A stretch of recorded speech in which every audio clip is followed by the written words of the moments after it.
So hi guys, welcome back to our YouTube channel again. So guys, in this video we will see how to clear Hulu caches on the Fire Stick. So guys, if you want to clear the Hulu caches on the Fire Stick, so guys, it is very simple. So guys, first of all you can go to the settings, and the settings section you can go to the applications.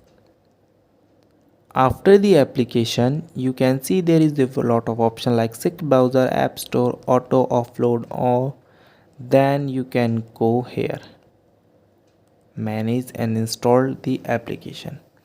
In manage and install the application you can find your application. So our application name is Hulu, so it is in the add section. So you can go here, then you can click it on. After that you can see the option, first you can force stop, then you can see clear the caches. So by simply press the center button of your remote you can clear the caches of your application. Here you can clear caches, then you can go back and you can reopen your application. Okay, so guys, thank you and have a nice day, and subscribe our YouTube channel for the further informations.